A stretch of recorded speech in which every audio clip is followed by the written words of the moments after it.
सुरुवात करूया. जय जय रघुवीर समर्थ. शुका सारिखे पूर्ण वैराग्य जाचे, वसिष्ठा परी ज्ञान योगेश्वराचे, कवी वाल्मिका सारिखा मान्य ऐसा, नमस्कार माझा सद्गुरु रामदासा. जय जय रघुवीर समर्थ. काल अचानकपणे इथे टेक्निकल प्रॉब्लेम झाला, नेट गेलं आणि इंटरनेट कनेक्टिव्हिटी गेल्यामुळे माझं सगळंच थांबून गेलं, तर त्याबद्दल क्षमा करा. कालचा राहिलेला आपण श्लोकापासून सुरुवात करू, पण सुरुवात करण्याआधी आपण सगळ्या जमलेल्यांना वंदन करतो आणि स्वागतही करतो.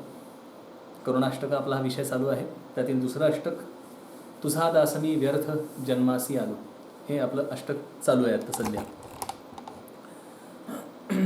काल आपण बघत होतो, कितेकी देहे त्यागिले तुझ लागी, पुढे जाहले संगतीचे विभागी, देहे दुःख होताच वेगी पळालो, तुझा दास मी व्यर्थ जन्मासी आलो.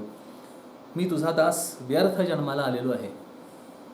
माझ्याकडनं काही कार्य होत नाही किंवा जे अपेक्षित आहे ते घडत नाही, म्हणून मला असं वाटतं की माझं जीणं म्हणजे माझं जगणं हे अक्षरशः व्यर्थ आहे.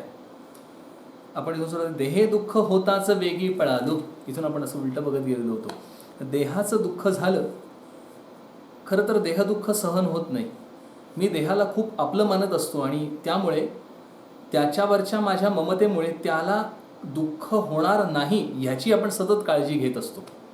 आपण कधीच असं करत नाही की देहाला दुःख झालं तर झालं, असं फार थोडे प्रसंग असतात ज्या वेळात आपल्या डोळ्यासमोर देहाच्या दुःखापेक्षाही काही अनमोल साधायचं आहे हे डोळ्यासमोर सतत राहिलं की आपण त्या देहदुःख ॲक्सेप्ट करतो, अन्यथा आपण ॲक्सेप्टच करत नाही.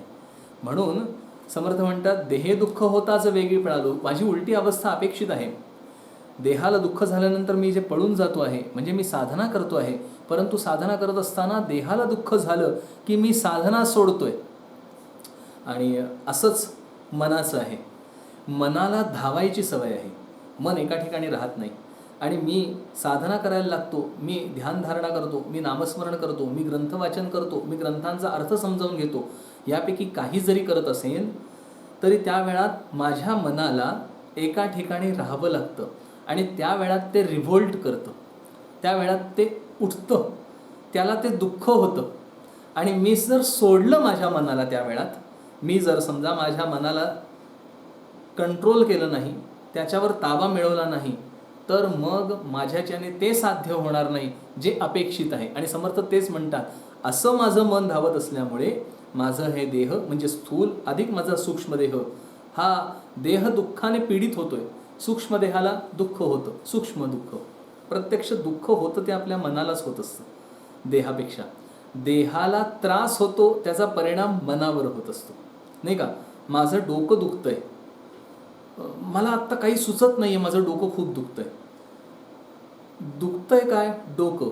पण सुचत नाही आहे कोणाला? मनाला. म्हणजे दुःख होण्याची क्षमता मनामध्ये आहे, सुख होण्याची क्षमता ही मनामध्ये आहे. पुढे म्हणून देह दुःख होताच वेगी पळालो, मी लांब गेलो ह्यापासून, मी ते सोडून देतो. धरसोडीची माझी वृत्ती आहे. मग अशी वृत्ती कोणाची नाही आहे ते समर्थ म्हणतात, कितेकी देहे त्यागिले तुझ लागी. तुझ्यासाठी अनेको जणांनी देहाचा त्याग केला. साधना करायला लागल्यानंतर देहावर ममत्व, देहावर तुळशीपत्र ठेवावंच लागतं आणि ते सगळ्यांसाठी आहे, एका कोणासाठी नाही. आपण सगळ्या संतांची चरित्र बघाल तर त्यांच्या साधन काळामध्ये त्यांना कठोर तपश्चर्या करायला लागलेली आहे. ज्यांनी ते पचवलं त्यांना ते साध्य झालं.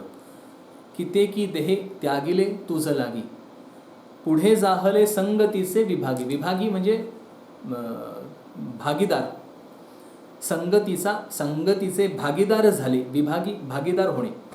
मग कोणाच्या संगतीचे भागीदार झाले? पुढे जाहले तुझ्या संगतीचे ते भागीदार झाले. म्हणजे तुझा संग त्यांना मिळाला. संग मिळणे म्हणजे काय? त्याच्या बरोबर जाणे, जोडला जाणे, एकत्रित येणे. मग पुढे जाहले संगतीचे विभागी, ते तुझ्या संगतीचे भागीदार झाले म्हणजे भगवंताशी एकरूप पावले. ते भगवंताशी जोडले गेले. ज्यांनी देहाचा त्याग केला ते भगवंताशी जोडले जाऊ शकतात, किंवा ज्यांना भगवंताशी जोडलं जायचं आहे त्यांना देहाचा त्याग करणं गरजेचं आहे. भगवंताच्या ठिकाणी ममत्व निर्माण होणे हीच एक आधी अवघड गोष्ट आहे. कारण मी सातत्याने देहदुःख भोगतोय. जसं समर्थ म्हणतात, देहे दुःख होताच वेगी पळालो. मी देहाबद्दल दुःख भोगतो आहे, देहाच्या संगतीने दुःख भोगतो आहे. देहाच्या संगतीने दुःख का भोगतो आहे? कारण मी इतर सगळ्या गोष्टींमध्ये सुखा शोधण्याचा प्रयत्न करतो आहे. मी समाधान आणि सुख ह्या देहाच्या आधाराने ह्या विश्वामध्ये शोधण्याचा ज्यावेळी प्रयत्न करतो आहे, त्या वेळात मला दुःखच जास्त मिळतं सुखापेक्षा. आपल्या सगळ्यांना ते गाणं माहिती ना, काय, एक धागा सुखाचा आणि किती धागे दुःखाचे आहे, सगळ्यांना माहितीतलं आहे. ते सगळ्यांना पाठ आहे. आणि ते पाठ नाही आहे, ते रोजच्या अनुभवातलं आहे. ते नुसतं पाठ नाही आहे, ते अनुभवातलं आहे. किंवा सुख पाहता कशा एवढे आणि दुःख पर्वता एवढे. सुख पाहता जवा एवढे, दुःख पर्वता एवढे. म्हणजे मागच्या उदाहरणामध्ये 1:100 हा रेशो आहे आणि इथे 1:100,000 रेशो आहे. म्हणजे एक सुख होतं तेव्हा आपल्याला 1000 दुःख पचवावी लागतात. आणि खरं सांगू का, मी हे दुःख भोगतो आहे आणि ह्याच्यातनं काही मार्ग आहे हेच आधी पटत नाही. हेच अनेकांना मान्य नसतं. त्यालाच म्हणायचं मुमुक्षुत्व नसतं. कारण ईश्वरानुग्रहादेव पूसाम अद्वैत वासना हा नियम आहे. माझ्या ठिकाणी, अद्वैताच्या ठिकाणी किंवा ब्रह्माच्या ठिकाणी, भगवंताच्या ठिकाणी रत होण्यासाठीची वासना होणे हे मुळी भगवंताच्या अनुग्रहाचं लक्षण आहे. पूसाम ईश्वरानुग्रहादेव पूसाम अद्वैत वासना. अद्वैताच्या ठिकाणी वासना त्याच वेळात होते ज्या वेळात भगवंत माझ्यावर कृपा करतो. त्याला असं वाटतं ह्याला आम्ही भक्ती प्रदान करावी. ददामी बुद्धियोगम तम येन माम उपयांती. ते जे मला शरण येतात त्यांना मी बुद्धियोग देतो. त्याला इच्छा झाली म्हणून मला अद्वैताच्या ठिकाणी, म्हणून मला भगवंताच्या ठिकाणी वासना झाली. म्हणून मला हे तरी पटलं की ह्या मार्गामध्ये मला दुःख मिळणार आहे आणि सुखाचा हा मार्ग नव्हे. माझ्याच्याने आचरण होऊ दे किंवा न होऊ दे, हरकत नाही. मला हे पहिले पटावं लागतं, मला हे पहिले कळावं लागतं की मी जिथे शोधतो आहे तो मार्ग चुकतोय. मला जायचं आहे दिल्लीला आणि मी बसलो गाडीमध्ये कन्याकुमारीच्या. कसं जाणार मी दिल्लीला? नाही जाऊ शकणार. मला हे पहिले पटवायला हवं की ही गाडी दिल्लीला जात नाही, ही गाडी विरुद्ध दिशेला जाते. ज्यावेळी मला हे पटतं त्या वेळात अर्ध काम झालं. त्यालाच मुमुक्षुत्व म्हणायचं. मोक्षाची इच्छा होणे. आता ह्यामध्ये स्तर आहेत. मोक्षाची इच्छा होणे, मध्यम मोक्षाचं आकर्षण असणे, धावपळ करणे, आणि मोक्षाची तीव्र इच्छा असणे. म्हणून मुमुक्षु लक्षणामध्ये समर्थाने देखील 3 स्तर केलेले आहेत. साधक लक्षणामध्येही तसंच आहे. समर्थांचा साधक सिद्धावस्थेपासनं अगदी साधकाच्या सामान्य अवस्थेपर्यंत. मुमुक्ष सुद्धा ज्याला हे पटायला लागलं की जे मी आजपर्यंत करतो आहे त्यांनी मला सुख मिळणार नाही, किंवा त्याने एक वेळ थोडं सुख मिळेल पण ज्या समाधानासाठी मी धडपड करतो आहे ते मात्र मला मिळणार नाही, हे मुमुक्षुत्व आहे. आणि ते दुर्लभ आहे. कारण 3 गोष्टी दुर्लभ सांगितल्या. दुर्लभम त्रयमेव एतत्. त्यातलं मुमुक्षुत्व आपल्याला कृपेने मिळालं आहे. भगवंताच्या कृपेने आपल्या सगळ्यांना मुमुक्षुत्व, मनुष्यत्व मिळालेलं आहे. आता मुमुक्षुत्व हे मात्र दुर्लभ आहे आणि ते ईश्वराच्या कृपेने. म्हणजे म्हणून समर्थ म्हणतात कितेकी देहे त्यागिले तुझ लागी. ते धन्य आहेत की ज्यांनी तुझ्यासाठी देहाचा त्याग केला. पुढे जाहले असे जे आहेत त्यांना तुझ्या संगतीचा विभाग मिळाला. म्हणजे ते भागीदार झाले, म्हणजे तुझ्याशी एकरूप झाले. आणि मी मात्र त्यांच्यापेक्षा नाही, मी तसा नाही. देहे दुःख होताच वेगी पळालो, तुझा दास मी व्यर्थ जन्मासी आलो. खरोखर नाही माझ्याच्याने होत आहे, म्हणून माझा हा जन्म व्यर्थ चाललेला आहे. पुढे समर्थ म्हणतात किती योगमूर्ती, किती पुण्यमूर्ती, किती धर्मसंस्थापना अन्न शांती. परस्तावलो कावलो तप्त झालो, तुझा दास मी व्यर्थ जन्मासी आलो. 3री ओळ पहिली घेऊया आपण या ह्याच्यात सुद्धा. परस्तावलो कावलो तप्त झालो. 3 शब्द अगदी सारखे वापरले, पण सारखे आहेत का ते? नाही. त्या 3 पायऱ्या आहेत. परस्तावलो म्हणजे पश्चात्ताप झाला. पहिलं मनुष्याला पश्चात्ताप होतो. मुमुक्षुत्वाचं बीजच मुळी पश्चात्तापात आहे. आपण वरच्या ओळीमध्ये बघितलं की पहिले मुमुक्षुत्व निर्माण व्हावं लागतं. केव्हा होतं? त्याला ते लक्षण आहे, पश्चात्ताप होतो. मी आजपर्यंत हे काय केलं? असं आपल्या जीवनामध्ये घडतंच. आपण पश्चात्ताप पावतो की मी निघालेलो होतो काय करायला आणि मी करतोय काय? माझ्या मनामध्ये मी घेतलं होतं काय आणि मी कशामध्ये पाऊल टाकलं? हे माझ्याकडनं घडलंच कसं? पश्चात्ताप होतो. चुकलो, मी चुकलो, पश्चात्ताप झाला. त्या पश्चात्तापाने कावलो. कावलो हा शब्द आहे ना, हा सातारा, सांगली, कोल्हापूर इकडे भागात तुम्ही आत्तासुद्धा तुम्हाला ऐकायला मिळतं. लई कावलो. लई कावलो म्हणजे संतप्त झालो, म्हणजे मी पश्चात्तापाच्या ह्याने माझ्यामध्ये उद्विग्नता आलेली आहे. आता कावणे, उद्विग्नता येणे. आणि तिसरी पायरी, मी तप्त झालो, मी माझ्यावरच चिडलो. तप्त होणे, तापणे. तापल्याचे गुणधर्म काय आहेत?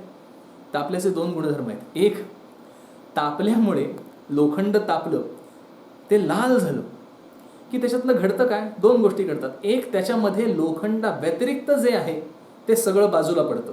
हा पहिला दृश्य त्याच्यावर परिणाम. आणि दुसरा, जेव्हा लोखंड तापलं आहे त्याच वेळात त्याला जसं घडवायचंय तसं मी घडवू शकतो आहे. हे तापल्याचे 2 परिणाम हे माझ्या चित्तावर लागू होतात. परस्तावलो कावलो तप्त झालो. मी तप्त झालो ना, मी केलेल्या चुकांमुळे पश्चात्ताप पावलो, मी उद्विग्न झालो आणि आता माझं चित्त अत्यंत तापलं. त्या तापलेल्या चित्ताला पाहिजे तिथे वळवता येतं. तोच क्षण असतो, मी आता वळवू शकतो पाहिजे तिथे. समर्थ म्हणतात, परस्तावलो कावलो तप्त झालो. कशामुळे? किती योगमूर्ती, किती पुण्यमूर्ती, किती धर्मसंस्थापना, अन्न शांती. ह्या सगळ्या ह्या 4-5 गोष्टी बघितल्या आणि मी मला रिलेट केलं. मी आपल्याला काल सांगितलं तसं मी रिलेट करत असतो. ॲक्च्युली मी सापेक्षतेनेच जगू शकतो किंवा माझी प्रगती, माझी साधनेमध्ये वाढ होणे ह्याला रिलेशन लावणं अत्यावश्यक असतं.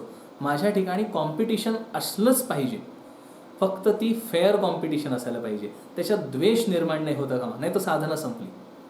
द्वेषात्मक भावनेने तुम्ही जे काही कराल ते केवळ आणि केवळ तुमच्या अनहितालाच कारणीभूत होतं. ज्या वेळात ते शुद्धतेने कराल त्या वेळात केलेली साधी गोष्टसुद्धा तुम्हाला उत्तुंगतेला घेऊन जाते, कारण ती शुद्धताच तुमच्यामध्ये बदल घडवून आणत असते. समर्थ म्हणतात, किती योगमूर्ती, कितीतरी योगमूर्ती आहेत ज्यांनी योग साधला. योगमूर्ती याचा अर्थ योगी मनुष्य. आता योग म्हटल्यानंतर सामान्य अर्थ हठ योग असा होतो, बरोबर आहे. तो अर्थ आहेच, तो अर्थ काही चुकीचा नाही आणि तो उत्तम मार्ग आहे, योग मार्ग आहेच. पण योग याचा अर्थ 2 गोष्टींचं एकत्रीकरण होणे.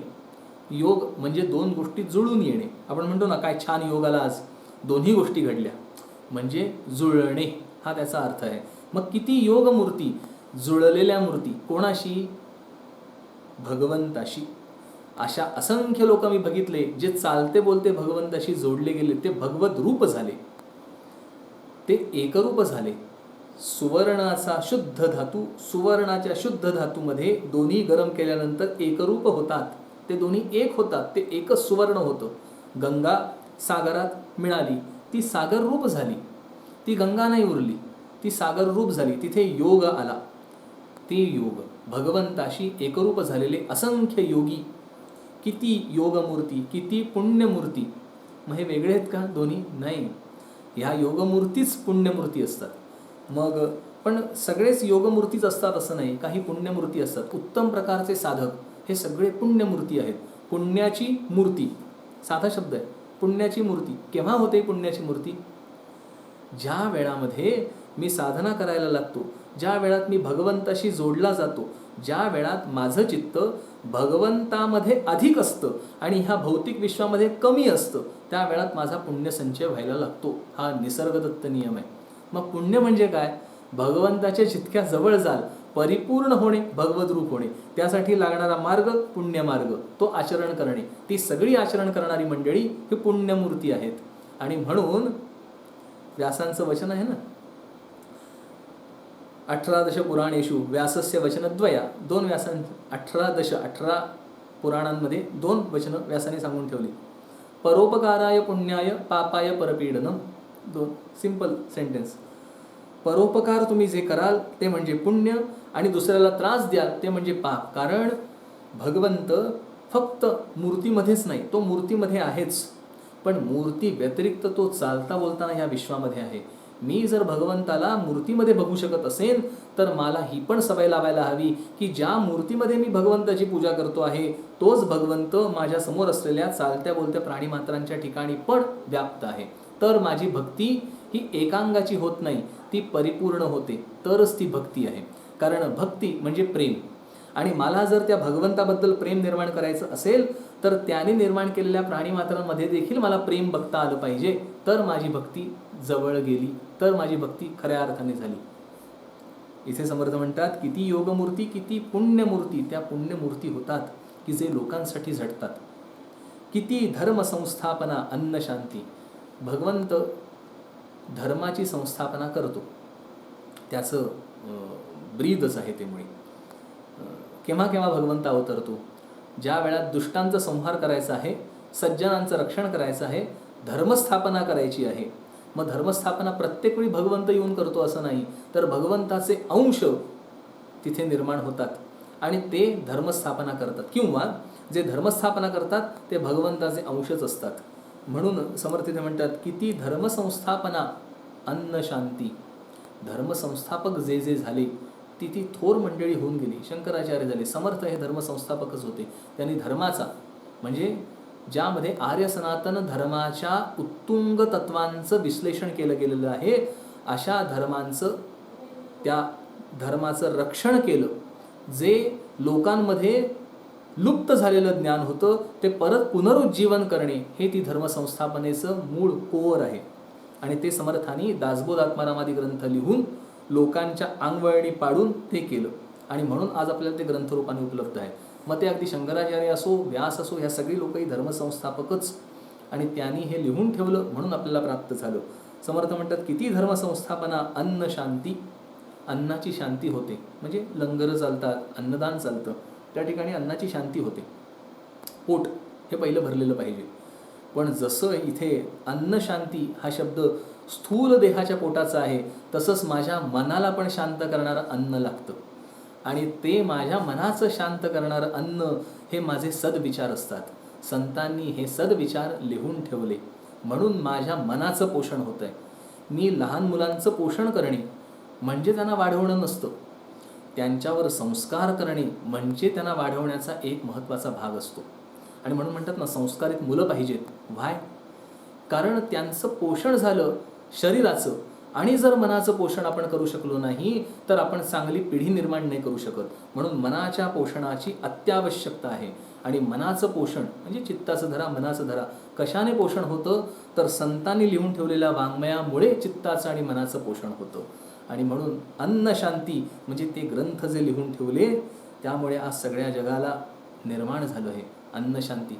लाईफ टाईम आम्ही वैकुंठेचे वासी आलो ह्याची कारणासी, बोलिले ऋषी साच भावे वर्ताया. जे ऋषीमुनी बोलून गेले त्यांनी जे सांगितलं त्याप्रमाणे वर्तन करून दाखवण्यासाठी आम्ही ह्या वैकुंठातून इथे आलेलो आहोत. ऋषीमुनी बोलून गेले कसं जगा आणि कसं वागा आणि काय मिळवा, आणि तेच ही लोक करतात. आणि असं जेव्हा मी बघतो तेव्हा मला असं वाटतं, तुझा हा दास व्यर्थ जन्माला आलेला आहे. तुझा दास मी म्हणतो, तू जे उत्तुंग कार्य केलंस, तू जे काही त्याला आपण इंग्लिशमध्ये बेंचमार्क म्हणूया, तू जो बेंचमार्क सेट केलेला आहेस त्याच्या कुठेही मी पोचू शकत नाही, म्हणून मला असं वाटतं मी व्यर्थ जन्माला आलेलो आहे. पुढे समर्थ म्हणतात, सदा सर्वदा राम सांडूनी कामी, समर्था तुझे दास आम्ही निकामी, बहु स्वार्थ बुद्धी नरे कष्ट विलो, तुझा दास मी व्यर्थ जन्मासी आलो. सदा सर्वदा राम सांडूनी कामी. कामाचा मी स्वीकार करतो आणि रामाचा मी त्याग करतो. मी मागे एकदा सांगितलं, आपल्या मनाचे श्लोक आहे, बहु काम त्या रामचित्ती वसेना. ज्याच्या ठिकाणी काम खूप आहे त्याच्या चित्तामध्ये राम बसणं शक्य नाही, म्हणजे राम स्थिरावत नाही. आणि ज्याच्या चित्तामध्ये राम स्थिरावायला लागला, मुखी राम त्या काम बाधू शकेना. ज्याच्या चित्तात राम स्थिरावायला लागला त्याच्या चित्तात काम राहणं कधी शक्य नाही आहे. तो सांडून जातो. आणि कोणाचं बळ अधिक आहे? रामाचं बळ अधिक की कामाचं बळ अधिक? तुम्ही म्हणाल हा कसा प्रश्न विचारला? 100% रामाचं बळ अधिक. नाही, माझ्या मनामध्ये ज्याच्या बाजूला मी झुकवतोय माझं मन त्याचं बळ अधिक. मी जर माझं मन कामाकडे झुकवत असेन तर तिथे राम मी बाजूला टाकतो. आणि ज्या वेळात मी माझं मन चित्त रामाच्या ठिकाणी देईन त्याच वेळात रामाचं बळ वाढतं आणि काम आपणहून बाजूला पडतो. राम परिपूर्ण आहे. राम नामात प्रचंड सामर्थ्य आहे. पण ते सामर्थ्य ओळखून मला इच्छा होणं, कामाला बाजूला करणं, ह्याला म्हणायचं मुमुक्षुत्व. म्हणून ते दुर्लभ आहे. ते दुर्लभ का आहे? कारण मला इच्छा नाही होत. माझ्या हातात आहे सगळं तरीसुद्धा मी त्याप्रमाणे वागत नाही. हे माझ्या ठिकाणचं असणारं दौर्बल्य आहे आणि हेच दैन्य आहे. आणि हे दैन्य जातं कोणामुळे? त्याच्याच कृपेने. फक्त त्याला सत्कर्मांची जोड लागते. मी जर सत्कर्म करायला लागलो आणि भगवंताकडे केवळ प्रार्थना जरी केली तरी त्याला इच्छा होते त्याचा बुद्धियोग, त्याचा भक्तियोग ह्या मनुष्याला प्रदान करण्याची, आणि त्याची इच्छा झाली म्हणजेच माझ्या ठिकाणी ते उद्भवायला लागतं. समर्थ म्हणतात सदा सर्वदा राम सांडूनी कामी. मी काय करतोय? रामाच्या ऐवजी काम धरतोय. समर्था तुझे दास आम्ही निकामी. म्हणून आम्ही निकामी झालेलो आहोत. निकामी म्हणजे काही कार्य करू न शकणे. मग हे कार्य कशा संदर्भातलं आहे? जे आत्ता मगाशी सगळं वर्णन केलं असं जे कार्य अपेक्षित आहे त्याप्रमाणे मी माझ्याकडनं काही होत नाहीये म्हणून मी निकामी आहे. बहुस्वार्थ बुद्धी नरे कष्टविलो. मी अत्यंत पिडलो गेलेलो आहे. कशामुळे? स्वार्थामुळे मी अत्यंत पिडलो गेलेलो आहे. खरं सांगायचं तर मनुष्य स्वार्थानेच पिडला जातो. आणि दुर्दैवाची गोष्ट म्हणजे नक्की कशात स्वार्थ आहे आपला हे त्याला कळत नसतं. म्हणून तो जास्त पिडला जातो. ज्या क्षणी मला हे समजेल की माझा स्वार्थ नक्की कशात आहे, मला खरंच काय साधायचंय आणि मी कशा ठिकाणी धडपड करतोय, हे माझा एकदा ताळमेळ बसला की मी खऱ्या अर्थाने स्वार्थ साधू शकेन. पण आत्ता जो अपेक्षित स्वार्थ आहे तो न साधला जाता मी भलता स्वार्थ साधायचा प्रयत्न करतो आहे, तो चुकीच्या दिशेला आहे.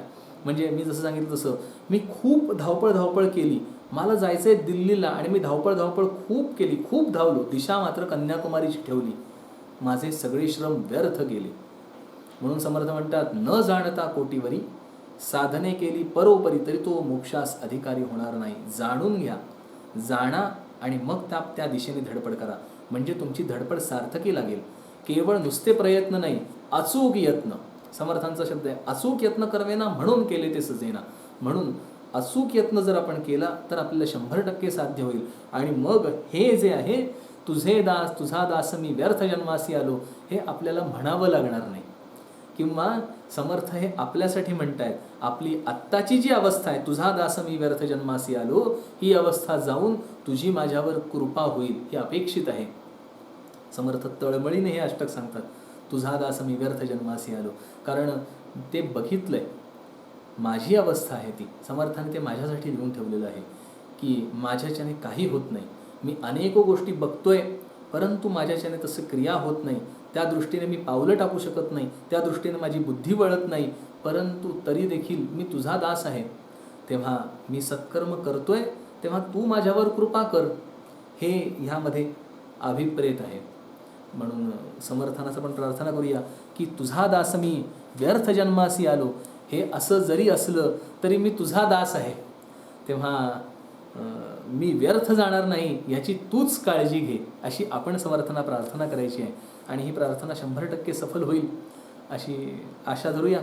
आणि आज आपण हे इथे चिंतन थांबवूया. जय जय रघुवीर समर्थ.